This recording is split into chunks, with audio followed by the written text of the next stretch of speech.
Hello my dear viewers, আসসালামু আলাইকুম। আপনারা কেমন আছেন সবাই? আশা করি সবাই ভালো আছেন। আজকে আমরা রাইট ফর্ম অফ ভার্বের উপরে একটি এক্সারসাইজ নিয়ে আপনাদের সামনে উপস্থিত হয়েছি। আজকের এক্সারসাইজ নাম্বার হচ্ছে 21। অর্থাৎ এর আগে আমরা আরো 20টি এক্সারসাইজ দিয়েছি রাইট ফর্ম অফ ভার্বের উপরে। সেগুলো আপনারা দেখে আসতে পারেন। আর এটা শুরুতে আমরা রাইট ফর্ম অফ ভার্বের বিভিন্ন নিয়ম কানুন নিয়ে একটি টিউটোরিয়াল দিয়েছি। সেটা দেখলে সবগুলো রাইট ফর্ম অফ ভার্ব আপনারা খুব সহজেই পারবেন। তাহলে কথা না বাড়িয়ে চলুন শুরু করি। The central Shahid Minar built to make the memory of the immortal martyrs who laid down their lives in 1952 in the historical language movement for the cause of our mother tongue. অনেক বড় sentence, এর মধ্যে দুটি gap রয়েছে। এখানে বিল্ডের জায়গায় gap রয়েছে আর এখানে লের জায়গায় গ্যাপ রয়েছে। এটি পাস্ট টেন্সের। আমরা কিভাবে বুঝতে পারলাম বলুন তো? 1952 সালের কথা এখানে তুলে ধরা হয়েছে। অর্থাৎ পুরো প্যাসেজটি পাস্ট টেন্স এবং প্রেজেন্ট টেন্স মিলানো। যেসব ঘটনার মধ্যে পাস্ট টেন্সের উদ্ধৃতি থাকবে সেটা পাস্ট টেন্স দিয়ে করতে হবে, আর যে ঘটনাগুলো সেন্ট্রাল শহীদ মিনার সম্বন্ধে বর্তমান কালের কাহিনী সেটাকে প্রেজেন্ট টেন্স দিয়ে করতে হবে। তাহলে দেখুন, দ্য সেন্ট্রাল শহীদ মিনার এটা হলো সাবজেক্ট, বিল্ড হলো ভার্ব। এখন দেখুন, এটা কি আসলে অ্যাক্টিভ ভয়েস দা হবে না প্যাসিভ ভয়েস দা হবে? আমরা কেন অ্যাক্টিভ এবং কেন প্যাসিভ করি সেটা মনে আছে তো? যদি সাবজেক্ট ভার্বের কাজ করতে পারে তাহলে সেটাকে আমরা অ্যাক্টিভ ভয়েস দিয়ে সাধারণত করে থাকি। আর যদি সাবজেক্ট ভার্বের কাজ করতে না পারে তাহলে সেটাকে আমরা সাধারণত প্যাসিভ ভয়েস দিয়ে করে থাকি। দেখুন তো, এখানে দ্য সেন্ট্রাল শহীদ মিনার হচ্ছে সাবজেক্ট আর বিল্ড হচ্ছে ভার্ব। এখন সেন্ট্রাল শহীদ মিনার কি নিজে নিজেই বিল্ড করতে পারে? অর্থাৎ সেন্ট্রাল শহীদ মিনার কি নিজে নিজেই তৈরি করতে পারে? না, কখনই সেটা পারে না।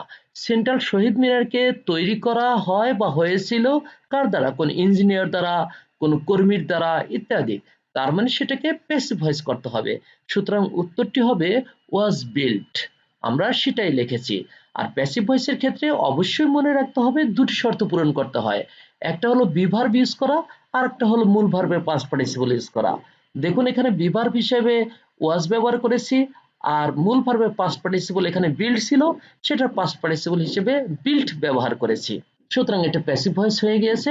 দেখুন সেন্টেন্সটির অর্থ কেমন দাঁড়ায়। The central Shaheed Minar was built to make the memory of the immortal martyrs. কেন্দ্রীয় শহীদ মিনারটি অমর শহীদদের স্মরণে তৈরি করা হয়েছিল। হু lay down their lives in 1952। 1952 সালে যারা জীবন আত্মহতি দিয়েছিলেন। 1952 সালে অর্থাৎ অতীতের কাহিনী, পাস্ট টেন্স হবে, এবং হু বলতে ওই মার্টায়ার্স অর্থাৎ শহীদদের কথা বোঝানো হয়েছে যারা নিজেরাই তাদের জীবনকে আত্মহতি দিয়েছিলেন। তাহলে সরাসরি এটাকে পাস্ট টেন্স করতে হবে।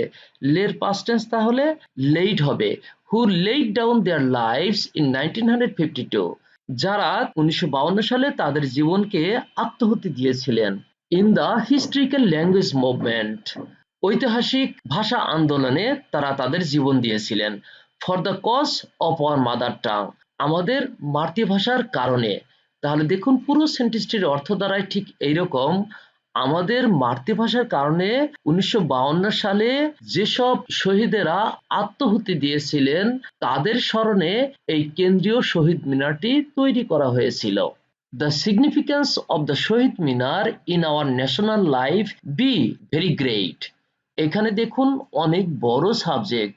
The significance of the শহীদ মিনার, এটা হচ্ছে সাবজেক্ট। এর মানে হচ্ছে শহীদ মিনারের গুরুত্ব, এটা হলো সাবজেক্ট। এর সাথে আরো কিছু অংশ আছে, ইন আওয়ার ন্যাশনাল লাইফ, আমাদের জাতীয় জীবনে। তাহলে আমাদের জাতীয় জীবনের শহীদ মিনারের গুরুত্ব, এইটা হলো টোটাল একটি সাবজেক্ট। তারপর এখানে ভার্ব আছে বি, বি মানে am, is, are, was, were এরকম কিছু হবে। তাহলে এটা প্রেজেন্ট টেন্সের হবে। কেন জানেন? শহীদ মিনারের গুরুত্ব তো এখনো রয়ে গেছে। তার মানে আমরা এইভাবে বলবো যে আমাদের জাতীয় জীবনে এই শহীদ মিনারের গুরুত্ব অপরিসীম বা অসীম, এইভাবে বলবো। তাহলে উত্তরটি হবে এরকম, the significance of the Shaheed Minar in our national life is very great. এখানে ইজ হবে, সাবজেক্ট কিন্তু সিঙ্গুলার। আর সাবজেক্ট সিঙ্গুলার প্লুরাল কিভাবে নির্ধারণ করে মনে আছে? বড় একটি সাবজেক্ট থাকলে তার মধ্যে যদি এক বা একাধিক প্রিপজিশন থাকে। দেখুন এখানে ইন একটি প্রিপজিশন আছে, আবার এদিকে অফ একটি প্রিপজিশন আছে। এই বড় সাবজেক্টের মধ্যে একাধিক প্রিপজিশন থাকলে তখন প্রথম প্রিপজিশনটির পূর্বের অংশটিকে সাবজেক্ট ধরতে হবে। এখানে অপের পূর্বের অংশটি আছে দ্য সিগনিফিক্যান্স, এটি সিঙ্গুলার, সুতরাং টোটাল সাবজেক্টটা হয়ে যাবে সিঙ্গুলার। আর প্রথম প্রিপজিশনের আগেরটি যদি প্লুরাল থাকতো তাহলে টোটাল সাবজেক্ট হয়ে যেত প্লুরাল। তাহলে এখানে সিঙ্গুলার সাবজেক্ট অবশ্যই, কারণ অপের আগে দ্য সিগনিফিক্যান্স রয়েছে, এটি সিঙ্গুলার, সুতরাং টোটাল সাবজেক্টটা হয়ে গেল সিঙ্গুলার।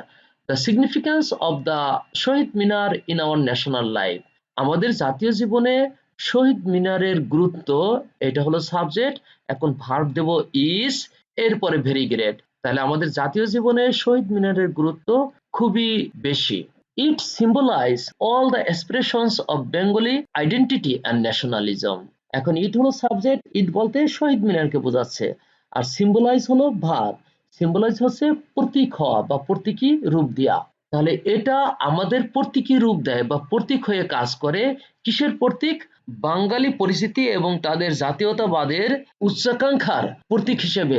তাহলে it subject R symbolise verb থেকে সিম্বলাইজেস করব, কারণ ইট হলো থার্ড পারসন সিঙ্গুলার সাবজেক্ট এবং সেটা অ্যাক্টিভ ভয়েস, বিধায় আমরা সিম্বলাইজেস করে দেব। It symbolizes all the expressions of Bengali identity and nationalism. এটা বাঙালির পরিচিতি এবং জাতীয়তাবোধের উচ্চাকাঙ্ক্ষার প্রতীক হিসেবে কাজ করে।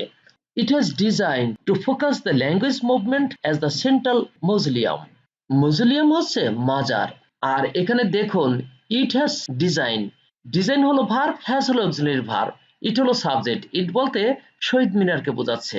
তাহলে এই শহীদ মিনার কি নিজে নিজে ডিজাইন করেছে? না, এই শহীদ মিনারকে ডিজাইন করা হয়েছে, অর্থাৎ প্যাসিভ ভয়েস। তাহলে অবশ্যই প্যাসিভ ভয়েস দেওয়া হবে, আর এটা হ্যাজ থাকার কারণে আমরা প্রেজেন্ট পারফেক্ট টেন্সের প্যাসিভ ভয়েস করব। তার মানে আমাদের বিভার্ব হিসেবে বসাবো বিন, আর ডিজাইন থেকে করব পাস্ট পার্টিসিপল ডিজাইনড। তাহলে উত্তর হবে ইট হ্যাজ বিন ডিজাইনড। দেখুন আমরা সেটাই লিখেছি, ইট হ্যাজ বিন ডিজাইনড, এটাকে ডিজাইন করা হয়েছে। To focus the language movement, ভাষা আন্দোলনকে আলোকপাত করার জন্য বা ফোকাস করার জন্য এটাকে ডিজাইন করা হয়েছে। অ্যাজ দ্য সেন্ট্রাল মausoleum, কেন্দ্রীয় সমাধি অথবা মাজার হিসেবে ভাষা আন্দোলনকে আলোকপাত করার জন্য এটাকে এভাবে ডিজাইন করা হয়েছে। The basic horizontal and vertical forms of the Shahid Minar express the concept of Bengali solidarity and unity of their national identity. বেশ বড় সেন্টেন্স, দেখুন আমরা সেন্টেন্সটিকে ভেঙে ভেঙে অর্থ করার চেষ্টা করি এবং এখানে গ্যাপে কি হবে সেটা বোঝার চেষ্টা করি। দেখুন এখানে সাবজেক্ট কোথায়? The basic horizontal and vertical forms of the Shaheed Minar, শহীদ মিনারের মূল আনুভূমিক এবং উলম্ব যে আকৃতিগুলো রয়েছে সেই আকৃতিগুলোকে এখানে সাবজেক্ট হিসেবে দেখানো হয়েছে। দেখুন এই বড় সাবজেক্টের মধ্যে এখানে একটি প্রিপজিশন আছে অফ, প্রিপজিশন আগে কি আছে দেখুন, the basic horizontal and vertical forms, এটা প্লুরাল, বিধায় টোটাল সাবজেক্টটা এখানে হয়ে যাবে প্লুরাল। যেহেতু সাবজেক্ট প্লুরাল আর প্রেজেন্ট টেন্স, সুতরাং আমরা এখানে ভার্ব হিসেবে এক্সপ্রেসই ব্যবহার করব। তাহলে এক্সপ্রেস প্রকাশ করে, তাহলে দেখুন অর্থটা কেমন? শহীদ মিনারের মূল আনুভূমিক এবং উলম্ব যে আকৃতি রয়েছে সেইগুলো প্রকাশ করে। কি প্রকাশ করে? The concept of Bengali solidarity and unity of their national identity, বাঙালির নিজস্ব স্বকীয়তা এবং তাদের যে জাতীয় পরিচিতির ঐক্য সেটাকে বহিঃপ্রকাশ করে। এরপরের সেন্টেন্সটি দেখুন, the inner strength of the nation express through the vertical lines of the design and the four columns on both sides of the central structure imply the balance and harmony of a united stand. অনেক বড় sentence, দেখুন আমরা ভেঙে ভেঙে অর্থ করার চেষ্টা করি। The inner strength of the nation, এই জাতির অভ্যন্তরীণ যে শক্তি, এটা হলো সাবজেক্ট। এই সাবজেক্টটি সিঙ্গুলার, কিভাবে বুঝলাম? এখানে দেখুন বড় সাবজেক্টের মধ্যে একটা প্রিপজিশন আছে অফ, অফের আগে আছে কি দ্য ইনার স্ট্রেংথ, এটা হলো সাবজেক্ট। তাহলে আমাদের জাতির অভ্যন্তরীণ শক্তি, এটা হলো সাবজেক্ট, এই সাবজেক্টটা সিঙ্গুলার, সেই কারণে আমাদের ভার্বের সাথে কি হবে? অ্যাক্টিভ ভয়েস হলে এস বা ইয়েস যুক্ত করতে হবে, আর যদি সেটা প্যাসিভ হয় তাহলে তো প্যাসিভের নিয়ম অনুসারে করতে হবে। দেখুন তো আমাদের জাতীয় জীবনের শক্তি, এটা হলো সাবজেক্ট, আর এখানে আছে এক্সপ্রেস, বহিঃপ্রকাশ করে। তাহলে জাতীয় জীবনের অভ্যন্তরীণ শক্তি কি নিজে নিজে বহিঃপ্রকাশ করে? না এটাকে বহিঃপ্রকাশ করা হয় এই ভার্টিক্যাল লাইন্সের মাধ্যমে, তাহলে এটাকে বহিঃপ্রকাশ করা হয় এইভাবে বলবো, তার মানে এটাকে প্যাসিভ ভয়েস দিয়ে করব, তাহলে উত্তরটি হবে ইজ এক্সপ্রেসড। দেখুন আমরা সেটাই লিখেছি। তাহলে অর্থ কি, আমাদের জাতীয় জীবনের অভ্যন্তরীণ শক্তির বহিঃপ্রকাশ ঘটে কিসের মাধ্যমে ঘটে? Through the vertical lines of the design, এই ডিজাইনের উলম্ব লাইনগুলোর মধ্য দিয়ে এটার বহিঃপ্রকাশ ঘটে। and the four columns on both sides of the central structure, এবং সেন্ট্রাল স্ট্রাকচারের উভয় সাইডের যে কলামগুলো রয়েছে সেই কলামগুলো কি নির্দেশ করে? ইমপ্লাই মানে নির্দেশ করা। এই সাবজেক্টটা কিন্তু প্লুরাল, লক্ষ্য করুন, the four columns on both sides of the central structure, এখানে প্রিপজিশন অফ আছে, আবার তার আগে কি আছে? অন আছে। অনের আগে প্রথম প্রিপজিশনের আগে কি আছে? the four columns, এটি প্লুরাল। সুতরাং টোটাল সাবজেক্টটি অর্থাৎ এই স্ট্রাকচার পর্যন্ত যে সাবজেক্ট আছে এই সাবজেক্টটি প্লুরাল, আর যেহেতু প্লুরাল সুতরাং আমার ভার্ব হবে প্লুরাল, তাহলে ইমপ্লাই যেটা আছে সেটাই থাকবে, আমরা দেখুন সেটাই ব্যবহার করেছি। তাহলে এই সেন্ট্রাল স্ট্রাকচারের উভয় দিকে যে চারটি কলাম রয়েছে সেই কলাম দ্বারা নির্দেশ করে, কলামটা কি নির্দেশ করে?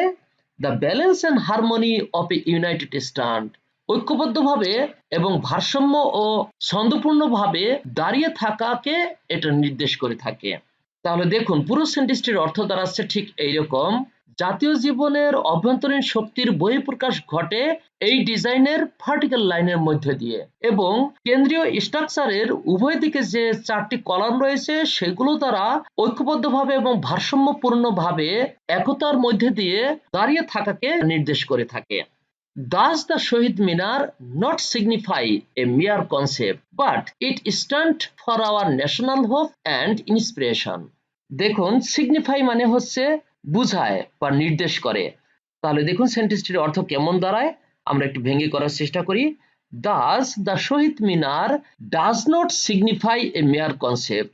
এখানে দ্য শহীদ মিনার সাবজেক্ট আর এটা অ্যাক্টিভ ভয়েস, আর থার্ড পারসন সিঙ্গুলার হওয়ার কারণে নেগেটিভ করলাম, ডু নট না করে ডাজ নট ব্যবহার করলাম। দেখুন does not signify a mere concept, এইভাবে শহীদ মিনার শুধু একটা ধারণাই নয় বা ধারণাকে নির্দেশ করে না, বরং কোনটাকে নির্দেশ করে?